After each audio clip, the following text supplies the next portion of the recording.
Will he play for Rangers again, Peter Grant?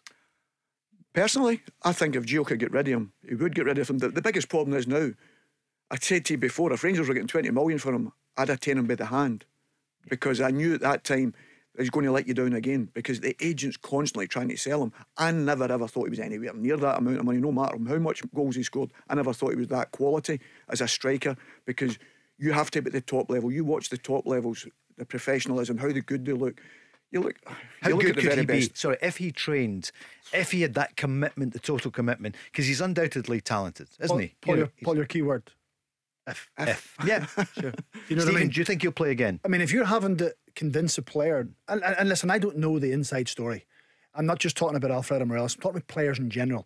If you have to convince a player that they have to work hard and they have to be dedicated, then you're fighting a losing battle. And I'm not saying that's the same with Alfredo Morelos. I don't know him as a person. I don't know his characteristics.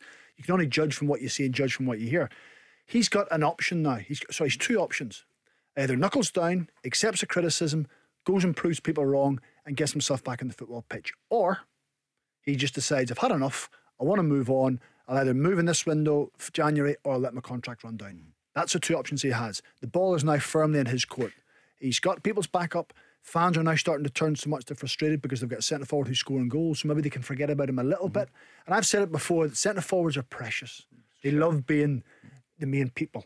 And him coming back and getting himself back into some sort of fitness that he thinks ready to play and making himself available to play in games, when he don't start games, that will have hurt him, that will have frustrated him. Hence the reason why the flu. But yeah, again, Stephen, I think then we're making excuses for him.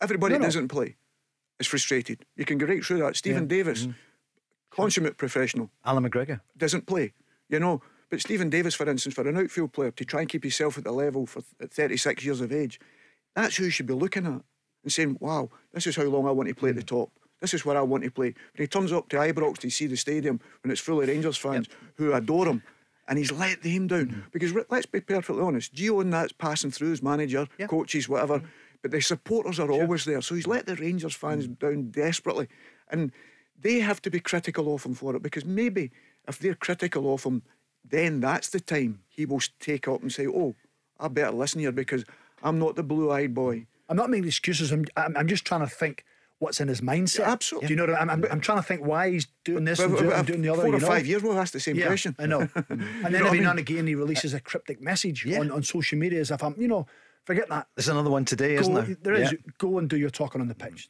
It's the place to do it. And do you know what also, I think it's a bit of a slap in the face for the Rangers fans, because if you asked every Rangers fan, would they love to play for that club?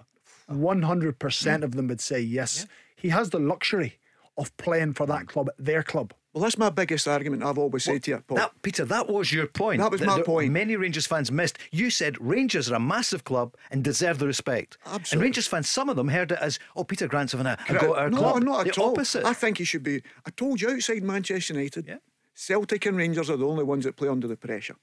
So when you're representing the football clubs, you've got to do that. I was critical of Steven Gerrard, because all he talked about was Liverpool, and that used to drive me nuts, because I'm thinking, you're a Rangers football club, you're how lucky you are, So it's the exact same with Celtic. So that's the exact same way I am with him, because I think you do not know how lucky you are to be at a football club like that.